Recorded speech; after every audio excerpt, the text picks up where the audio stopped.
आप सबको सोमनाथ का मंदिर द्वादश ज्योतिर्लिंग में से हम सब सौभाग्यशाली हैं। महाकाल की धरती से सोमनाथ तक, गोपाल कृष्ण के द्वारका से लगाकर अयोध्या तक यशस्वी प्रधानमंत्री के नेतृत्व में पूरे देश में सांस्कृतिक अभ्युदय का आनंद छा रहा। चारों तरफ से हर ओर हर एक जगह सनातन संस्कृति की धारा काल के प्रवाह में अडिग त्याग, तप, पुनर्निर्माण सभी क्षेत्रों में ये जो हमारी अमर जवान ज्योति दिल्ली में लहलाई है, प्रकार से जोड़ के चलता है। और राष्ट्र कथा में शिविर में पधारी युवा शक्ति, वास्तव में ये आइडिया, ये सोच गुरुजी ने अपने मुखारविंद से सब कुछ बताया। सच में ये बोलने के बजाय करके दिखाने का एक यज्ञ है। इसका आनंद आपके माध्यम से देखता हूं। इसलिए देश भर के अलग अलग क्षेत्रों से, अलग अलग प्रांतों के आप सब मित्रों को मेरी अपनी ओर से दोनों हाथ जोड़ के बधाई, आपका अभिनंदन है।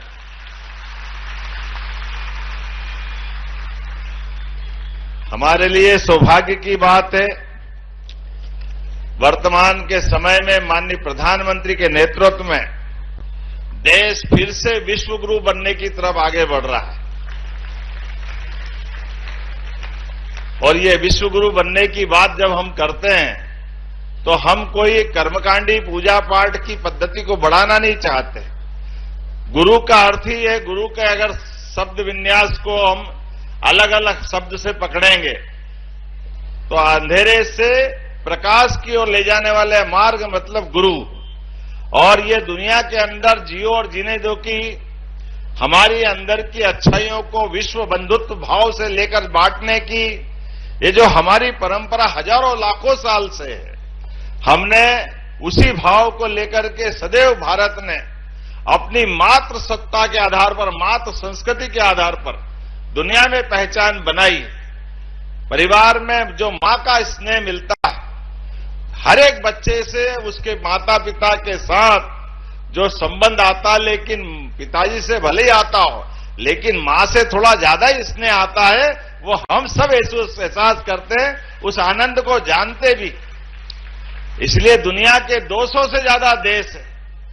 हर एक कोई देश अपने आप को अपनी गौरवशाली अतीत के आधार पर गर्व करता है, लेकिन हमको मालूम वो कोई अपनी माता संस्कृति के आधार पर अपने गर्व करने का आधार नहीं देखते। अगर इस बात में कोई भाग्यशाली है तो एकमात्र भारतीय संस्कृति है जो बोलती है भारत माता की। ये जो हमारे अंदर की रोम रोम को रोमांचित करती हुई संस्कृति, जिसके आधार पर दुनिया के लिए कई सारे मामलों में जानने समझने के लिए मौके तो दिए हैं और मिलते जाएंगे। अभी कोविड के समय दुनिया के अंदर जब हाहाकार मचा, समूची मानवता त्राहिमाम कर रही थी, लेकिन ऐसे कठिन समय में भी भारत ने और भारत के नेतृत्व ने एक बार जोरदार अभिनंदन श्रीमान नरेंद्र मोदी जी का करें, जिनके नेतृत्व में सरकार ने एक ऐसे दुश्मन से पाला पड़ा जो सामने दिखाई नहीं दे रहा था। पता ही नहीं चल रहा बीमारी किसकी है, काय की है, कल क्या होगा मालूम नहीं। कभी हमने सुना नहीं है। रेल बंद, बस, सारे रोड सूने, आकाशवाणी पता नहीं क्या, मैं तो समझता आज तक नहीं पाया हूं कि वो कोविड में आकाशवाणी के गाने बजना भी बंद हो गए। दूरदर्शन ने अपने समाचार और पूरे सारे कार्यक्रम बाद में धीरे धीरे करके रामायण महाभारत, वास्तव में फिर चेतना आई कि ये ज्यादा निराशा के दौर में क्या होगा। लेकिन ऐसे कठिन समय में भी हमारी संस्कृति ने, हमारी जीवन शैली ने ऐसे भीषण खराब समय में भी यशस्वी प्रधानमंत्री के नेतृत्व में ताली बजा के, थाली बजा करके अपने गांव मोहल्ले सारी चीजों को सुरक्षित रखते हुए दुनिया के अंदर जियो और जीने दो का संदेश दे के दिखाया। यह हमारे लिए सौभाग्य की बात है। दवाई बनाने का मामला आया तो दवाई से अपने देशवासियों की रक्षा भी की, लेकिन देश से आगे जाकर के दुनिया के अंदर 40 से ज्यादा देशों के लोगों को हमारे अपने नेतृत्व ने उनकी भी चिंता की, उनको भी हमारी जैसी दवाई बना करके उनकी जान बचाने का काम भी किया। यह संस्कृति हमारी जियो और जीने दो की है, जिस बात को लेकर हम गर्व करते हैं। और ऐसे समय में जब हमारा देश और आगे आगे प्रगति कर रहा है, गुरुजी ने बहुत अच्छे सिद्धांत बताए।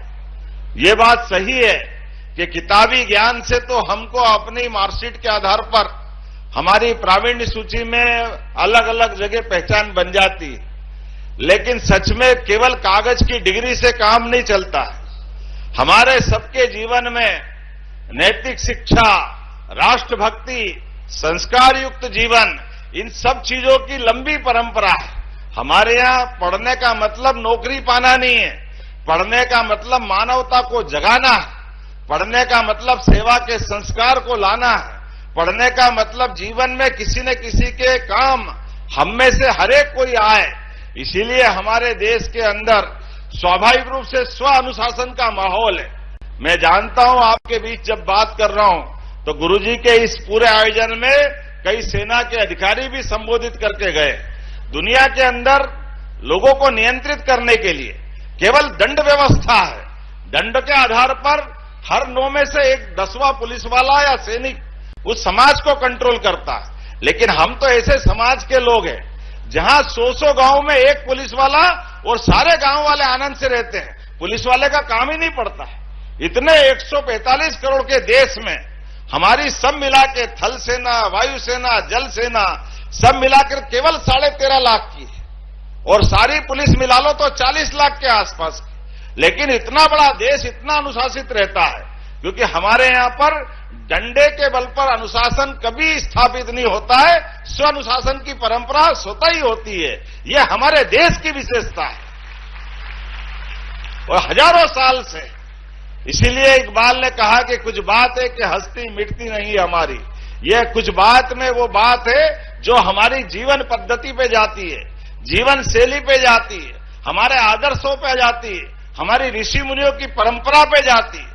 इसलिए हम में से आज दुनिया के अंदर सबसे बड़ा लोकतांत्रिक देश अगर कोई है तो हमें गर्व है। हमारा देश भारत है, उसका आनंद भी हमको है। इसलिए अड़ोस पड़ोस के सारे देशों को देख लो, पता नहीं वहां कब सत्ता बदल जाती, कभी सेना कब्जा करती, कभी सेना अपने आदमी को बिठा के सरकार चलाती। अगल बगल के देशों से लगा करके दुनिया के अंदर देखते हैं, लेकिन हमें गर्व है भारत एकमात्र देश ऐसा है जिसने आजादी के बाद अपने सभी क्षेत्रों में अनुशासन के माहौल पर सेना को भी गर्व करते हुए दुनिया के सामने उदाहरण पेश कराया। यह हमारे लिए सौभाग्य की बात है। हर कष्ट के मामले में हमारी अनुशासित सेना, हमारे अनुशासित पुलिस बल, चाहे तूफान आए, युद्ध के घनघोर बादल हो, चाहे जो परिस्थिति हो, हमारे सैनिक जान की बाजी लगा करके देशवासियों की रक्षा करना जानते।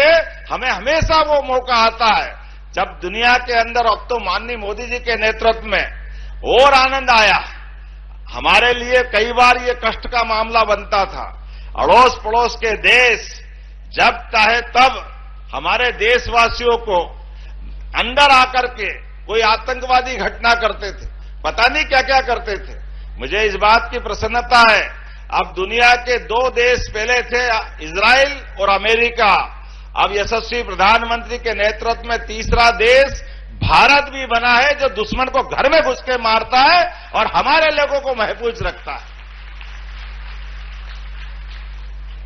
जब मैं आपको ये सारी बातें बता रहा हूं तो ये युवा पीढ़ी को इस बात का एहसास कराते हुए, जैसे रामायण के काल में हनुमान जी की अपार शक्ति थी, लेकिन उनका शक्ति बल एहसास कराने की जरूरत थी। जब उनको शक्ति का एहसास हुआ तो समुद्र लांघ करके लंका दहन का मामला भी भगवान बजरंगबली ने करके दिखाया था, वो अतीत का गौरवशाली पृष्ठ। ऐसे ही हमारे जामवंत की भूमिका में ये हमारे धर्मबंधु महाराज जी कर रहे हैं, जो युवा शक्ति के माध्यम से समाज में संस्कार देते हुए, उनके आत्मबल के आधार पर इस शक्ति संपन्न बनाते हुए भारत की युवा पीढ़ी को अपने बल, पराक्रम, बुद्धि, कौशल, यश से परमार्थ करते करते देशभक्ति का भाव भी जगा रहे हैं। मैं आपको बधाई देना चाहता हूं, आपका अभिनंदन करना चाहता हूं।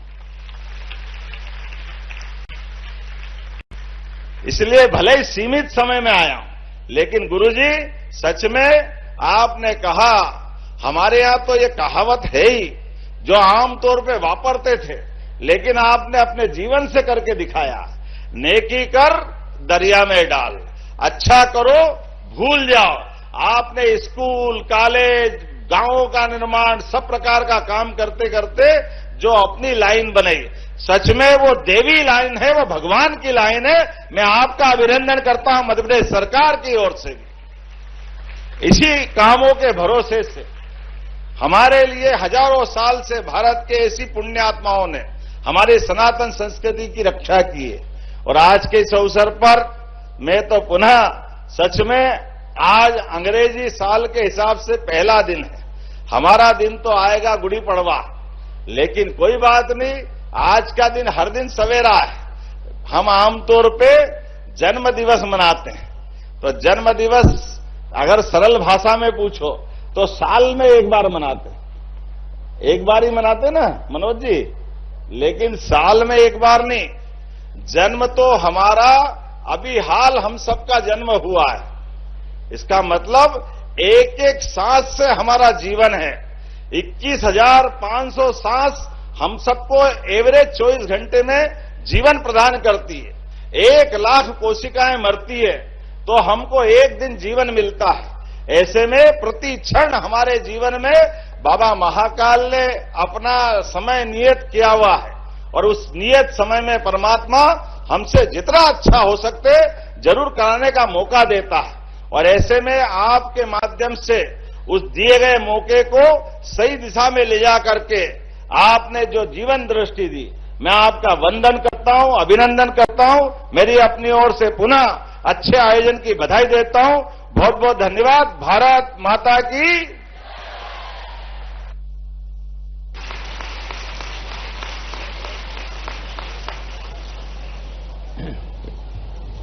बहुत ही प्रसन्नता का विषय है, और आप यहां पर अपने